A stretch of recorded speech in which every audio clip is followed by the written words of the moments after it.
बहु बहुआयामी गरीबी मल्टी डायमेंशनल प्रोबेबिलिटी गरीबों को अक्सर एक आयामी एवं उपयोग द्वारा परिभाषित किया जाता है, आमतौर पर आय पर आधारित, लेकिन कोई भी संकेतक गरीब के आयामों पर कब्जा नहीं जमा सकता। जगह जगह पर बहुआयामी गरीबी का विचार गरीब लोगों द्वारा अपने दैनिक जीवन में अनुभव किए गए विभिन्न अभावों को समाहित करता है, जैसे कि खराब स्वास्थ्य, शिक्षा की कमी एवं खराब जीवन स्तर, बेरोजगारी, काम की खराब गुणवत्ता, हिंसा और खतरा एवं दूसरों के बीच पर्यावरण से खतरनाक क्षेत्र में रहना। गरीब के इस उपाय में ऐसे संकेतक शामिल हो सकते हैं जो किसी देश में गरीबी और अभाव को कम करने के उद्देश्य से नीतियों की जटिलता को सूचित करता है। किसी देश किसी देश के संदर्भ में माप के उद्देश्य के आधार पर किसी देश की आवश्यकताओं पर प्राथमिकता के साथ साथ उनके घटक क्षेत्रों एवं जिलों, प्रांतों आदि को दर्शाने के लिए विभिन्न संकेतकों को चुना जा सकता है। पहली बार 2010 में ऑक्सफोर्ड पॉवर्टी एवं ह्यूमन डेवलपमेंट इन्वेस्टनल OPHI और संयुक्त राज्य विकास कार्यक्रम द्वारा मापन की विधि विकसित की गई थी। तब वैश्विक बहुआयामी गरीबी सूचकांक तैयार किया गया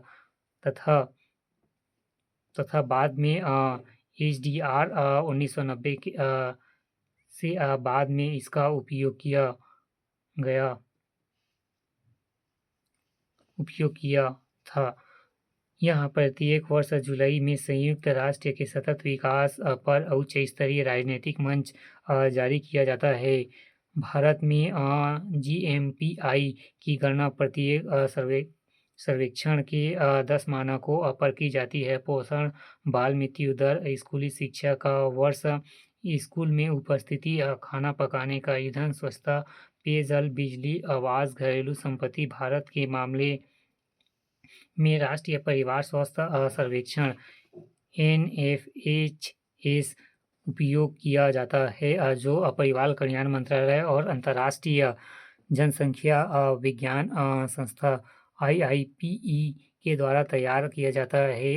UNDP के नवीनतम GMPI 2023 के अनुसार, जिसमें 111 विकासशील देश शामिल हैं।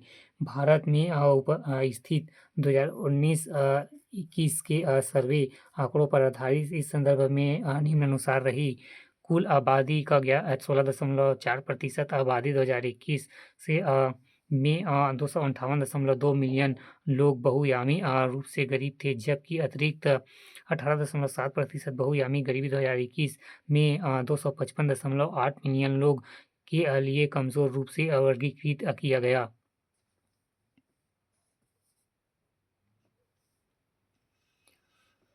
वंचना की गहनता तीव्रता 42% है। बहुआयामी गरीबी में रह रहे लोगों के मध्य औसत गुणदर MPI मूल्य मान, जो किसी वंचना की गहनता द्वारा संयोजित बहुआयामी गरीबी की आबादी का हिस्सा है, 0.069 रहा। यह रिपोर्ट बहुआयामी गरीबी की मौद्रिक गरीबी से भी तुलना करती है, जिसमें 2011 में 1.90 अमेरिकी डॉलर प्रति वर्ष की क्रय शक्ति क्षमता PPP के नीचे रह रही आबादी की प्रतिशतता में मापा जाता है। इससे साबित होता है कि मौद्रिक गरीबी सारे तथ्यों की पहचान नहीं करती एवं बहुआयामी गरीबी का भार मौद्रिक गरीबी के भार में 5.9% अंक नीचे है। इससे जाहिर होता है कि मौद्रिक गरीबी रेखा नीचे रहने वाले लोगों की गैर आयकारी स्रोत तक पहुंच हो सकती है। 2005 से 2006 से 2019-2020 के दौरान 41.5 करोड़ लोग गरीबी से बाहर निकले। यह प्रदर्शन करता है कि गरीब की राष्ट्रीय परिभाषा के अनुसार सभी आयामों में आने वाले सभी आयु के महिला, पुरुष और बच्चों के अनुपात के कम से कम आधे भाग को SDG लक्ष्य 1.2 के स्तर पर 2030 तक प्राप्त करना संभव है।